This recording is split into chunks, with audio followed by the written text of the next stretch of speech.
E aí pessoal, tudo bem? Olha aqui, ó, vamos aprender e jogar Hallertau.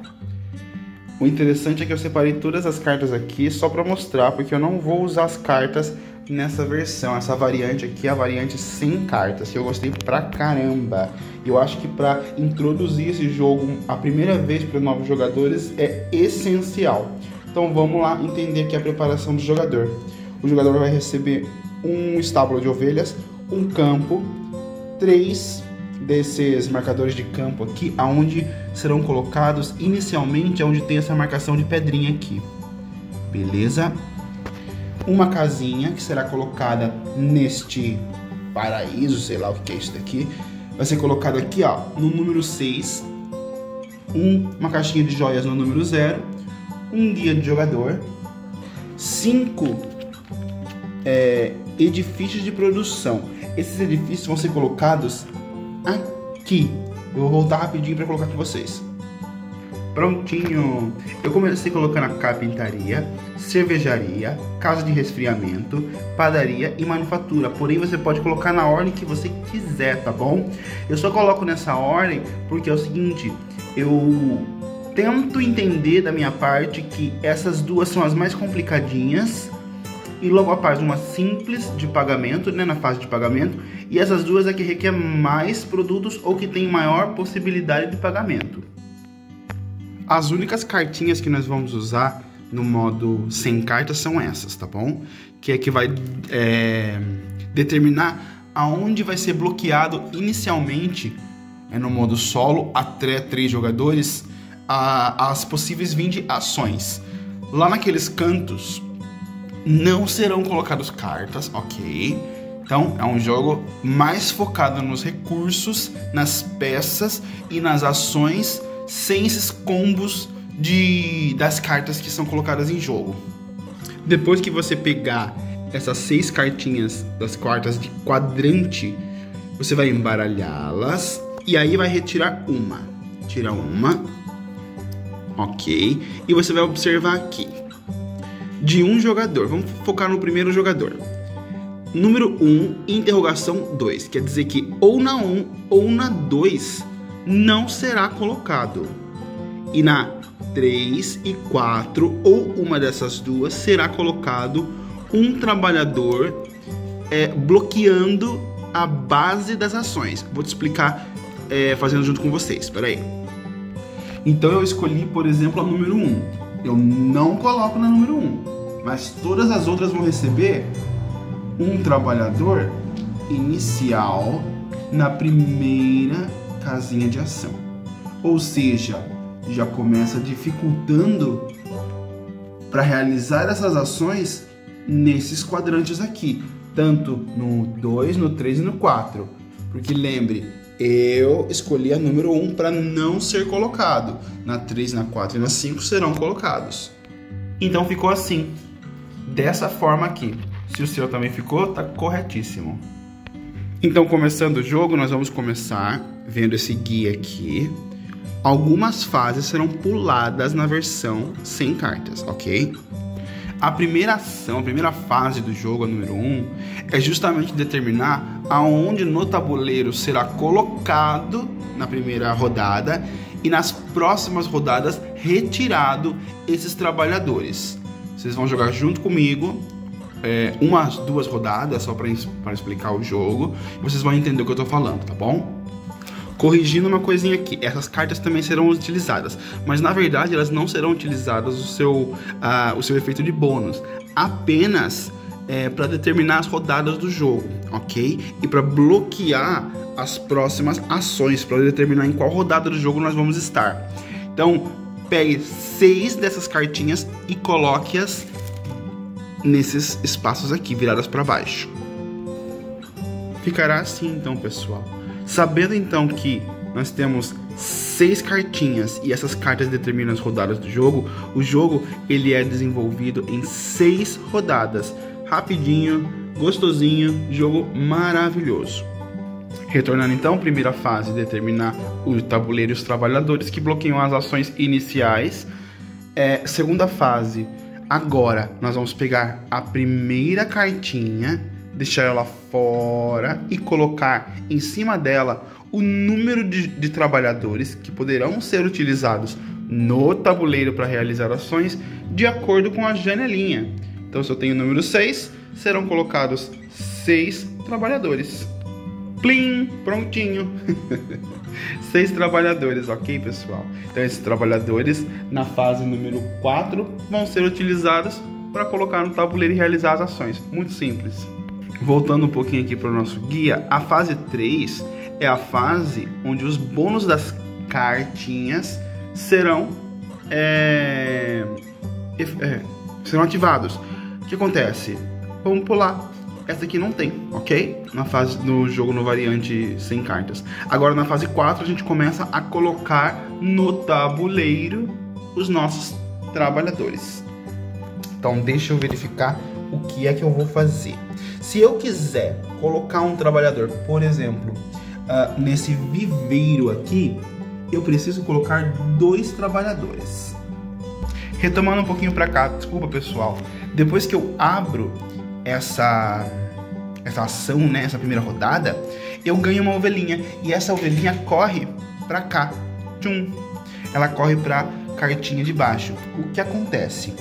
Quando a gente vai jogando as rodadas, passou a segunda, a terceira, chegou na quarta, se ainda essa ovelhinha estiver aqui, ao tirar essa carta, ela também é perdida. É como se ela tivesse uma validade de vida. No manual, ele diz que essas ovelhinhas morrem por... não lembro. Questões da vida, morte natural. Então, o que acontece? É uma validade que elas têm. Chegou, tem ainda a ovelhinha, ela é perdida. Então, é interessante que vocês usem-as para que você possa fazer mais ações do tabuleiro, ok? Vamos voltar um pouquinho aqui agora, então. Justamente falando da ovelhinha, eu quero fazer exatamente isso. Colocar 2 trabalhadores, porque eu preciso de 2 trabalhadores. E observar que é muito simples essa parte do tabuleiro. É muito iconográfico, é muito simples de entender. Mas você recebe, certinha a laranja você paga, ok? Basicamente isso. Então, eu pago uma ovelhinha, blau, e recebo 4 carnes e 2 peles dessas ovelhas. É como se eu matasse essa ovelhinha, coitada, e ela se transformasse na carne e na pele. Já com a minha pele e a minha carne em mãos, eu vou poder colocá-las então o seguinte. Se eu recebo 4 carnes, eu não vou pegar 4 tokens, 4 recursos de carne. Eu vou colocar simplesmente no número 4. É o que vai determinar a quantidade aqui. Isso é muito legal nesse jogo. A pele é a mesma coisa. Eu recebi 2 peles, coloco no número 2. Prontinho, simples. Pensando na próxima ação, como eu não tenho mais ovelha, eu não posso pegar mais lã, infelizmente, tá bom? Porém, eu quero... deixa eu observar aqui o que nós temos. Muito pouco. Por exemplo, aqui a argila. Ganha argila igual ao número de rodadas. Se eu estou na primeira rodada, uma argila. Para mim é muito pouco. Tá, eu vou fazer o seguinte. Eu vou começar aqui na agricultura. Como não tem nenhum trabalhador, eu coloco um trabalhador. E eu posso escolher entre ganhar um novo campo de nível 5 ou fazer 4 semeaduras. Ou seja, semear 4 vezes. Eu vou escolher semear, ok? Quando ele informa 4 semeaduras, eu posso semear até 4 vezes. Quer dizer que posso não semear até 4. Então eu tenho 3 plantações. Puxa, mas Lino, quais que eu posso fazer a plantação e semear? Estão aqui, ó, embaixo no guia. Esses são os produtos que eu posso fazer o semeio. Então nós temos aqui lúpulo, cevada, linho e centeio, ou trigo, né? Eu gosto de chamar de centeio porque no manual tá centeio. Muito simples entender aqui. Esse campo é de nível 2, esse campo nível 3 e esse nível 4. Vou colocar aqui de acordo com o que eu desejar, na ordem que eu quiser. Eu vou pegar primeiro então esse centeio e vou colocar aqui lúpulo no nível 3 e a cevada no número 2. Sabendo que quando eu for colher esses produtos, esse centeio aqui, ele vai se tornar 4, ou seja, eu vou ter 4 centeios. Olha que legal. O lúpulo 3 e a cevada 2. Ok, eu ainda não terminei de colocar no tabuleiro todos os meus trabalhadores. Preciso? Não preciso. Porém, eu tenho que gastar todos os meus trabalhadores. Como eu tenho 2 ainda, é muito interessante que, quando você não quer mais colocar ou não pode colocar no tabuleiro central os seus trabalhadores, você vai descartá-los e trocá-los por ferramentas, que são esses tiles aqui de ferramentas. Aí que é uma coisa interessante, quando eu abri o jogo, essa casinha tinha uma portinha aqui. Uma janelinha, quer dizer, né? Parece uma porta, mas é uma janela. O que acontece? Você vai destacar porque ela não serve para nada. Porém, eu, como percebi que no jogo... Deixa eu tentar tirar aqui. Como eu percebi que no jogo não tinha uma forma de informar em algum lugar no tabuleiro que esses tokens de ferramenta estão exauridos, ou seja, usados, eu fiz o quê? Peguei, coloquei essa portinha que eu tirei, daí eu coloco do lado esquerdo elas que estão sendo possíveis de utilização e exauridos para cá. Pelo menos é uma forma de diferenciar, fica mais fácil de lembrar. Então, muito bem, eu ganhei 2 ferramentas e essas ferramentas serão úteis para que eu possa colocar uma coisa que eu esqueci e eu vou pôr para vocês agora. Lá na preparação, gente, eu esqueci mesmo, tô nervoso, primeiro vídeo. Eu coloco 10 pedrinhas. Essas pedras, elas precisam estar entre um espaço do edifício de produção e mais um espaço entre pedras. Então elas vão estar dessa forma. E as ferramentas vão ser utilizadas para mover essas pedrinhas para frente, ok? Por exemplo, o que acontece? Na fase em que esses edifícios começam a se movimentar, eles vão ser bloqueados por essas pedras que não se movimentam. Porém, com a ferramenta é possível e deve ser utilizado para movimentar essas, porque senão os edifícios não vão para frente. E a pontuação do jogo maior vem dessa parte da casa em que ela se movimenta e dos edifícios de produção também.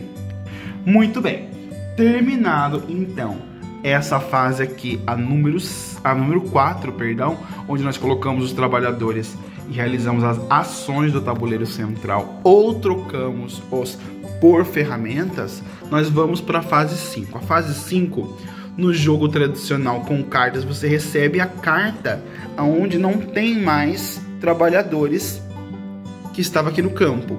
Agora não, nesse jogo a gente simplesmente descarta, ela não serve para mais nada, só realmente para identificar a rodada, ok? Ok, eu preparei aqui para a próxima fase um exemplo, né? Não é assim que tá meu jogo, né? Com esses 2 campinhos vazios, mas só para entender que na fase número 6 é um momento muito bacana em que os campos começam a se movimentar. Como que funciona? Muito simples, pega cada um deles e sobe um, tchum, tchum. Só que um de todos que você movimentou, que estão vazios apenas, você vai poder escolher para subir mais um. Então, observe que esse daqui se torna o número 5 e esse número 4. Eles vão ganhando eficiência. Porém, na fase de colheita, que é a número 7, agora eu vou colher esses produtos. Só que ao colher esse produto, esse campo perde eficiência, ele cai 1. Mesma coisa com o lúpulo, caiu 1. Os que já estão no número 2 não caem mais, ficam por aqui mesmo, tá bom? Após a fase 7 de colheita, na fase 8, de acordo com o número de ovelhas que você tem aqui, eu tenho 0, então não ganho nada. Mas de acordo com o número de ovelhas, tanto no campo quanto nos pontos de vitória, eles te darão leite. Então, eu vou pegar esse marcadorzinho aqui. Se eu tenho 3 ovelhas, por exemplo, eu coloco aqui no número 3. Eu tenho 4 ovelhas, número 4 e assim por diante. No meu caso, 0. Me dei mal. Perfeito, então. Agora, vamos entender o seguinte. É a parte de fazer esses edifícios de produções se movimentarem. Então, vamos lá. Primeiro, nós temos aqui a carpintaria, a cervejaria, blá, blá, blá. Cada uma mostrando uma iconografia de produtos, de recursos que precisam ser pagos para se movimentar. Mas para que eu vou movimentar essas casinhas? Para que quando tiver o espaço suficiente, essa casa também se movimente e passe a me fornecer mais trabalhadores para serem utilizados no campo no tabuleiro central. Então, nessa primeira instância, o que acontece? Para entender que a carpintaria e a cervejaria, ela tem uma limitação e também ela tem um bloqueio de recursos que eu posso utilizar. É um pouquinho complicado porque muitas pessoas elas acabam não entendendo esses dois aqui, mas é muito simples, vamos lá. Ó, argila mais trigo ou centeio menos, ou seja, eu preciso pagar a partir das rodadas recursos em que a argila sempre seja maior de número que o centeio, e a mesma coisa a cevada com o lúpulo. Ah, mas eu tenho que pagar só uma mercadoria nessa jogada. Esse campo, após ter tirado aquela cartinha que foi descartada, ele vai me identificar quantas mercadorias são utilizadas para eu poder pagar aqui. Então, se eu quiser pagar, por exemplo, com o tijolo, com a argila, é uma mercadoria só. Porém, mas eu tenho trigo, eu não tenho tijolo. Você não pode pagar, porque você não pode pagar trigo, sendo que ele tem que ser menor que o tijolo. Então quer dizer que na fase 2, vamos observar aqui na fase 2, duas mercadorias, eu posso pagar com os dois? Também não posso, porque se eu pagar com os dois, duas mercadorias, eu teria que pagar um tijolo e um centeio, só que ainda são iguais. Eu preciso pagar mais argila que centeio. Na fase 3, aí a história muda, porque eu tenho duas mercadorias usando dois tipos. Abaixo nós temos um desconto usando outros produtos ao mesmo tempo. Em cima, um produto só. Então observamos que se eu tiver, por exemplo, duas argilas e um centeio, eu posso pagar. Porque a partir da 3, ela me fornece a possibilidade de usar a carpintaria e a cervejaria com os dois recursos. Até a segunda fase, até a segunda rodada, eu só posso estar utilizando os primeiros recursos na quantidade que ele descreve, ok? Enfim, voltando um pouquinho pro meu jogo aqui, agora eu vou começar a movimentar de acordo com os recursos que eu tenho. Então eu já sei que eu não posso utilizar aqui, eu não tenho tijolo, ela não vai se movimentar. Eu não tenho aqui tenho cevada, eu tenho duas cevadas, eu só pago uma, derrubo do número 1 e a casinha vai pra frente. Aqui, casa de carne e resfriamento, eu não tenho leite, mas eu tenho carne, então eu pago uma carninha, ela cai do número 4 pro número 3, quer dizer que eu gastei 1, e eu vou andar com a casa de resfriamento, beleza. Aqui eu tenho padaria. Na padaria eu posso pagar com uma mercadoria, um produto. Então eu vou pagar com o quê? Com o que eu mais tenho, que é o centeio. Então caiu um lá, andei aqui. Aqui eu tenho manufatura. Posso pagar com linho, pele ou lã. Não tenho lã nem linho, mas eu tenho pele. Então eu vou cair para 1 e ela vai se movimentar. O que acontece? Puxa, eu quero pagar mais desse daqui, porque eu tenho mais pele. Eu quero gastar aquela pele que eu tenho. Eu tenho uma ainda sobrando. Beleza, mas a pedra não deixa. A pedra bloqueou que esse edifício de produção se movimente mais, que vá para frente. Ok, não tem problema. Eu pego essa ferramenta, coloco do lado exaurido, movimento 1. Para cada ferramenta que eu uso, uma pedra se movimenta na medida que você deseja. Então, movimentei porque eu vou gastar essa daqui. Se ela tá no 1, agora ela volta pro estoque. Beleza. Mas eu quero movimentar essa aqui também. Vou lá, faço a mesma coisa. É a última ferramenta, então acho que eu não vou conseguir movimentar mais nenhum. Porém, eu vou aproveitar esse daqui.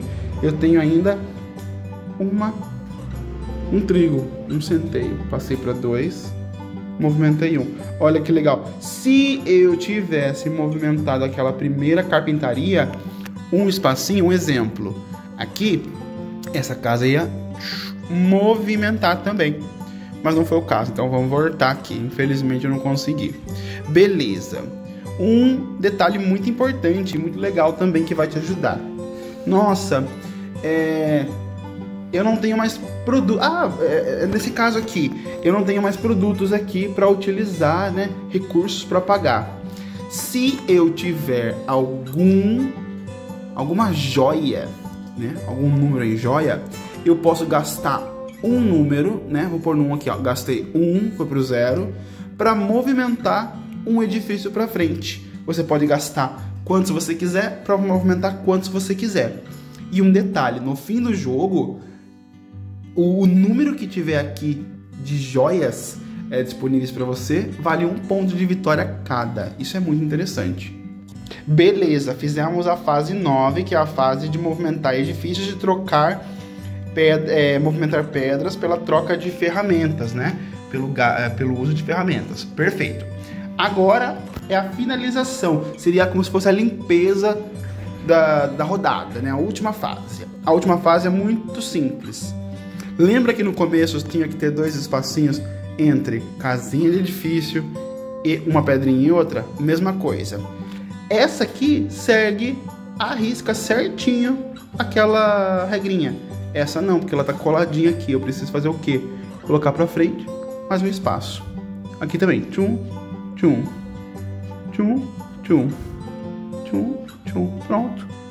E aí nós temos então, de acordo com o movimento dos edifícios, a distância entre pedras e edifícios. Ah, mas tá tampando o ponto de vitória. Não se preocupe. Isso não conta nada nesse início. No fim do jogo, vou dar um exemplo aqui. Imagine que você andou muito bem e começou a aparecer do lado esquerdo esses pontos de vitória. Esses pontos de vitória que estão aparecendo de acordo com os seus edifícios serão computados no final para você vencer o jogo. Eu tenho certeza que você vai vencer. Então, basicamente, o jogo vai desenvolver dessa forma, sem cartas. Nós vamos pular a fase 3, ela não existe, porque para o jogo tradicional é na fase 3 que nós vamos ativar as cartas bônus, ok? E nós vamos pegar a carta que nós tiramos daqui e ela será descartada quando não tiver mais trabalhadores em cima dela. Ou seja, todos os trabalhadores que eu usei, os coloco no tabuleiro, resolvo a ação, ficou sem trabalhador, ela é descartada. Para a fase 2 em diante, eu vou explicar agora o que acontece com esse tabuleiro. A única coisa que vai mudar agora é aqui. O que acontece? Lembra que lá no começo eu peguei uma cartinha que determinava aonde eu não colocava os trabalhadores iniciais, bloqueando as ações mais abaixo. Agora, a partir da 2, eu vou pegar novamente uma nova cartinha e vou ver qual que é o número 3. Agora, em vez de eu não colocar, é ao contrário. Eu vou retirar do número 3. Então, vamos lá. 1, 2, 3. Esse é o terceiro quadrante. Eu vou retirar. Tiro todos que estão mais abaixo.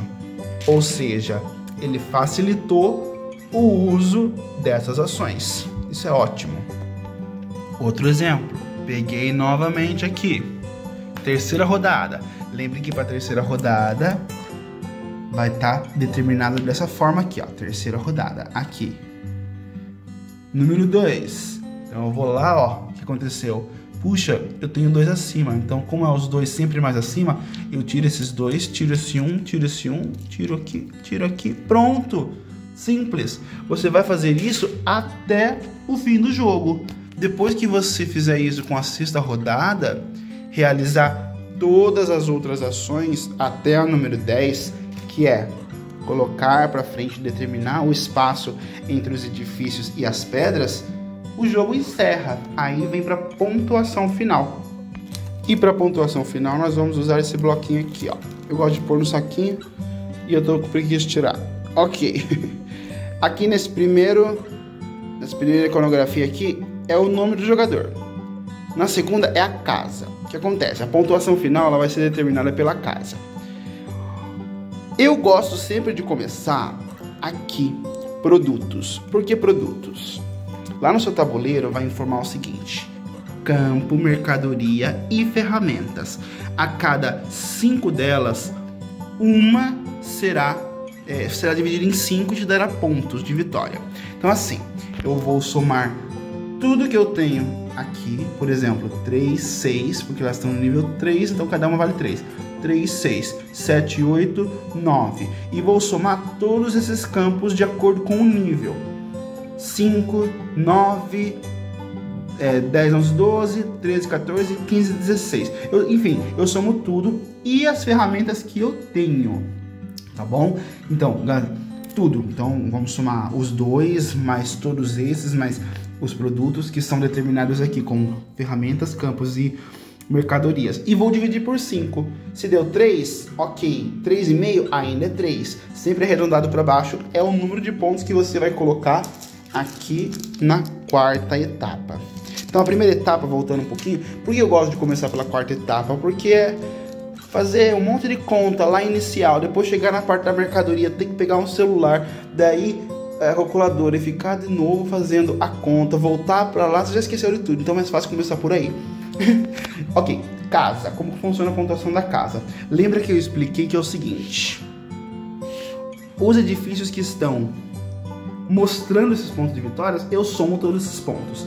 A casa se movimentou, por exemplo, até o número 12 mostrando esse ponto, eu vou somar esse ponto também. Então, a pontuação desse campo aqui, desse ambiente, da casinha e dos edifícios, são basicamente esses, ok? Aqui e aqui. Próximo são as ovelhinhas. O número de ovelhinhas que eu tiver nesse 1 ponto de vitória, aqui só tenho 10, são 10 pontos de vitória. 3 são 3 pontos de vitória. Logo após é o anel da joia.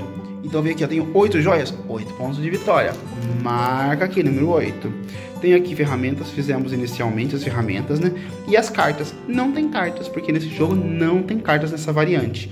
Soma tudo, o resultado que der, você venceu ou perdeu. Mas o importante é que você jogou e se divertiu, porque esse jogo é maravilhoso. Simplesmente eu amo Hallertau. É um jogo, não é muito rápido, claro, porque tem um downtime aí mediano para cada jogador, embora em alguns momentos a gente faça boa parte do jogo simultaneamente, então isso facilita que o jogo seja dinâmico e é isso que torna o Hallertau muito gostoso. Acho lindo as pecinhas, eu tenho esse pequeno insert de plástico, eu gosto muito. E acho simplesmente um jogo maravilhoso. O manual é sensacional, muito bem explicado, e esse autor aqui é fantástico, o E. Rosenberg. Ele é incrível. Eu simplesmente amo esse jogo, ele é fantástico, e eu agradeço muito por você ter ficado até aqui e assistido comigo e jogado comigo também, né? Se você aprendeu e gostou, deixa um joinha aí. Se não gostou, tudo bem também. Valeu, gente, até mais.